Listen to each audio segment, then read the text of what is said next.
ರಾಕೇಶನ್ ಜೊತೆ ನೆನಪಾಗುವಂಥದ್ದು ಸಾವಿರ ಇದೆ ನಾವು ಹೇಳ್ತಾ ಹೋದರೆ. ಯಾಕಂದರೆ ಸೀಸನ್ 3 ಅವನು ಬಂದಿದ್ದು, ಮತ್ತು ಈ ಕಡೆ ಭಾಗದ ಒಂದು ಅವನ ಭಾಷೆ, ಅವನ ಕಾಮಿಡಿ, ಅವನ ವಿಶೇಷತೆ ಏನು ಅಂತಂದರೆ ಯಾವುದಾದ್ರು ಸ್ಕಿಟ್ಟು ಚೆನ್ನಾಗಿ ಆಗಿಲ್ಲ ಅಂತ ಅಂದ್ಕೊಳ್ಳಿ, ಅವನಿರೋ ಸ್ಕಿಟ್ ಅಲ್ಲ, ಆಪೋಸಿಟ್ ಇರೋ ಸ್ಕಿಟ್ ಚೆನ್ನಾಗಿ ಆಗಿಲ್ಲ ಅಂದರೆ ಅಲ್ಲೂ ಒಳಗೆ ನುಗ್ಗಿಬಿಟ್ಟು ಏನೋ ಮಾಡಿ ಆ ಸ್ಕಿಟ್ನು ಗೆಲ್ಸಂಗೆ ಮಾಡ್ಬಿಡೋನು. ಅಥವಾ ಅದ್ರದ್ದೇನೋ ಒಂದು ಫಾಲ್ಟ್ ಆಗಿದ್ದರೆ ಇವ್ರ ಸ್ಕಿಟ್ಟಲ್ಲಿ ಅದನ್ನು ಮಾಡೋಣ. ಅಂದರೆ ಸ್ಪಾಂಟೇನಿಟಿ ಮಾಡ್ತಾ ಇದ್ದರಲ್ಲಿ ರಾಕಿ, ಸೂರಜ್ಜು, ಮನು ಈ ಥರದವರು. ಸೊ ನನಗೆ 24 ಅವರ್ಸಲ್ಲಿ ಎಲ್ಲಿದ್ವಿ, ಎಲ್ಲಿ ಬಂದಿದ್ದೀನಿ ಅಂತ ಅನ್ನಿಸ್ತಾ ಇದೆ. ಜಸ್ಟ್ 24 ಅವರ್ಸ್ ಶಿಫ್ಟ್ ಮಾಡಿಕೊಂಡ್ರೆ ಏನೋ ಈ ಟೈಮಲ್ಲಿ ಎಲ್ಲಿದ್ದೆ, ಇವಾಗ ಇಲ್ಲಿದ್ದೀನಿ, ಇಷ್ಟೇನ ಲೈಫು ಅಂತ ಅನ್ನಿಸ್ಬಿಡುತ್ತೆ. ಸೊ ರಾತ್ರಿ 3 ಗಂಟೆಗೆ ಫೋನ್ ನಯನಾಥ್ ಫೋನ್ ಬಂತು. ಸರಿ ಅಂತ ರಿಸೀವ್ ಮಾಡಿದ್ರೆ ಅಳ್ತಾನೇ ಇದ್ದಾಳೆ. ಫಸ್ಟ್ ಆಫ್ ಆಲ್ ಅಷ್ಟೊತ್ತಿಗೆ ಯಾರದೇ ಫೋನ್ ಬಂದರೂ ಭಯ ಆಗುತ್ತೆ. ಏನಮ್ಮ ಏನು ಅಂತಂದು ರಾಕಿ ಅಂತಿದ್ದಾಳೆ, ಸುಮ್ಮನೆ ಅಳ್ತಿದ್ದಾಳೆ. ಏನು ಇಲ್ಲ ಹಿಂಗೆ ಸುಮ್ಮನೆ ನೀನೇನು ತಮಾಷೆ ಮಾಡೋಕ್ಕೊಂದು ಟೈಮ್ ಇಲ್ವಾ ನಿನಗೆ ಅಂತ. ನಾನು ಒಂದ್ಸಲ ಇವ್ರು ತಲಾಟೆ ಏನೋ ಮಾಡ್ತಾರೆ ಜೊತೆಲೆಲ್ಲ ಸೇರ್ಕೊಂಡು ಅಂತ ನಾನು ನೋಡ್ರೆ ವಿಷಯ ಸೀರಿಯಸ್ಸು. ಆಮೇಲಿಂದ ಎಲ್ಲ ಕೆಲವರೆಲ್ಲ ರಾತ್ರಿ ಹೊರಟವ್ರು ಸ್ವಲ್ಪ ಬೇಗ ಬಂದರು. ನಮಗೆ ಫಸ್ಟು ಲೊಕೇಶನ್ನು ಹಾಸ್ಪಿಟ್ಲ್ಗೆ ಹಾಕ್ಬಿಟ್ಟಿದ್ರು. ಸೊ ನಾವು ಅಲ್ಲಿ ಹೋದ್ರಿ ಕಾರ್ಕಳಕ್ಕೆ, ಹಂಗೆ ಹೋಗ್ಬಿಟ್ವಿ. ಅಲ್ಲೋಗಿ ನೋಡ್ತೀವಿ ಎಲ್ಲ ಇಲ್ಲಿ ಬಂದುಬಿಟ್ಟಿದ್ದಾರೆ ಅಂತ. ಅದಕ್ಕೆ ಸ್ವಲ್ಪ ಬರೋದಕ್ಕೆ ಲೇಟ್ ಆಯಿತು. ಅದೇ ಸರ್ ಏನು ಮಾಡ್ತೀರಾ, ಅವನು ಒಂಥರ ಮುದ್ದು, ತುಂಬ ಕ್ಯೂಟ್ ಅವನು, ಮುದ್ದು ಈಗಲೂ ಅಷ್ಟೇ. ನಾನು ಅದಕ್ಕೆ ಅವ್ನಿಗೆಲ್ಲರೂ ನಮಸ್ಕಾರ ಮಾಡಿ ನನಗೆ ಆ ಥರ ನಮಸ್ಕಾರ ಮಾಡ್ಬೇಕು ಅನ್ನಿಸ್ತಾ ಇಲ್ಲ. ಅವ್ನು ನಿಜವಾಗ್ಲೂ ಕೆನ್ನೆ ಗಿಂಡಿ ಅವ್ನು ಮುದ್ದು ಮೂಗಿ ಹಿಂಗಂದು ಒಂಥರ ಮುದ್ದೆ ಮಾಡಿದೆ ನಾನು ಅವನ್ನ.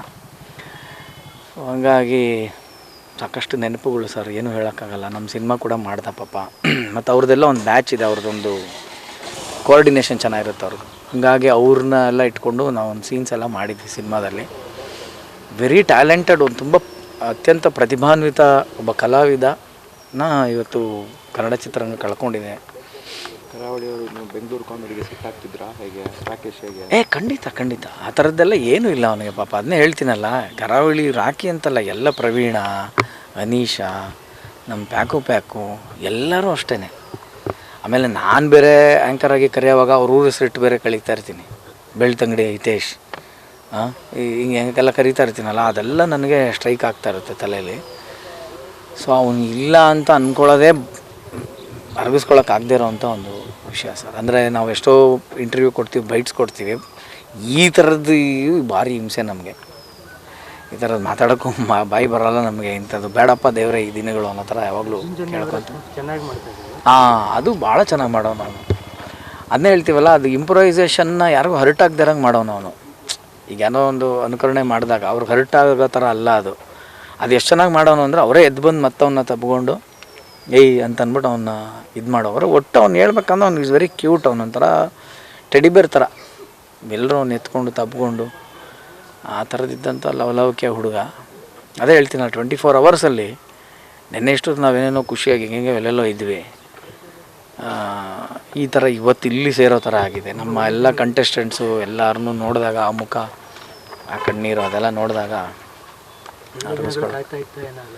ಖಂಡಿತ ಅವನಿಗೆ ಎಲ್ಲ ಒಳ್ಳೊಳ್ಳೆ ಫಿಲ್ಮ್ಸ್ ಮಾಡ್ತಿದ್ದ, ಒಳ್ಳೆ ಆಫರ್ಗಳು ಬರ್ತಾಯಿತ್ತು.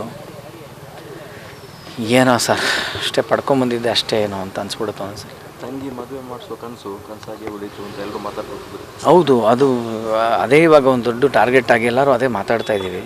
ಅದನ್ನ ಹೆಂಗೋ ಒಂದು ಚೆನ್ನಾಗಿ ಮಾಡಬೇಕು ಸರ್. ಇವಾಗ ಏನಾಗುತ್ತೆ, ನಾವು ಕೈಲಾಸನೇ ತಂದು ಪಕ್ಕಕ್ಕೆ ತಕಡೀಲಿ ಹಾಕಿದ್ರು ಅವ್ರಿಗೆ ಸಮಾಧಾನ ಆಗೋಲ್ಲ ಅಲ್ವಾ. ಈಗ ನಾವು ಮದುವೆನೇ ಗ್ರ್ಯಾಂಡ್ ಮಾಡ್ಬೋದು, ತಿರ್ಗಾ ಅಲ್ಲಿ ನಮ್ಮ ಅಣ್ಣ ಇಲ್ಲ ಅಂತ ಆ ಹೆಣ್ಮಗುಗೆ ಫೀಲ್ ಆಗೋವಂಥ ಒಂದು ಫೀಲನ್ನು ನಾವು ಯಾರೂ ಹಬ್ಬ ತೂಕ ಹಾಕೋಕ್ಕಾಗಲ್ಲ.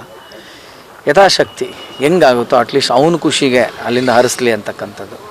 ಆ ನಿಟ್ಟಿನಲ್ಲಿ ಏನಾದ್ರು ಒಂದು ಮಾಡಬೇಕು. ಮತ್ತು ಮುಂದಕ್ಕೆ ಹೋಗ್ತಾ ಅವ್ರ ತಾಯಿ ನನಗೆ ಆ್ಯಕ್ಚುಲಿ ಬರ್ತಾ ಆಮೇಲೆ ಕಾರಲ್ಲಿ ಹೇಳಿದ್ರು, ಅವ್ರ ತಾಯಿ ತುಂಬ ಅಟ್ಯಾಚ್ಮೆಂಟು ಅಂದ್ಬಿಟ್ಟು ಅಂತ. ನಾನು ಏನಪ್ಪ ರಗಳೆದು, ಹಿಂಗಾದರೆ ಹೆಂಗೆ, ಎಲ್ಲರಿಗೂ ಇರುತ್ತೆ ತಾಯಿ ಅಟ್ಯಾಚ್ಮೆಂಟು. ಅದರಲ್ಲಿ ಅವರು ತುಂಬ ವಿಪರೀತ ಮುದ್ದಂತಲ್ಲ ಅವನು. ನಮಗೆ ಅಷ್ಟು ಮುದ್ದನ್ನವಾಗ ಇನ್ನು ತಾಯಿಗಿಲ್ಲದೆ ಇರ್ತಾನೆ. ಈಗ ಅದನ್ನೆಲ್ಲ ಹೆಂಗೆ ಏನು ಇವರಿಲ್ಲಿದ್ದು ಏನು ಮಾಡ್ತಾರೆ, ಮುಂದೆ ಹೆಂಗೆ ಇವರ ಸಂಸಾರ ಹೆಂಗೆ ನಡೆಯುತ್ತೆ, ಇದೆಲ್ಲವೂ ಭಾಳ ಕಷ್ಟವಾದಂಥ ಒಂದು ಪ್ರಶ್ನೆ. ಬಟ್ ಅದೇ ನೋಡಬೇಕೀಗ ಮದುವೆ ಮತ್ತು ಅದ ನಂತರ ಹೆಂಗೆ ಅನ್ನೋದನ್ನೆಲ್ಲ ನಾವೆಲ್ಲ ಟೀಮ್ ಒಟ್ಟಿಗೆ ಕೂತೇನೋ ಒಂದು ಮಾಡಬೇಕು ಅಂತಿದ್ದೀವಿ, ಮಾಡ್ತೀವಿ ಸರ್.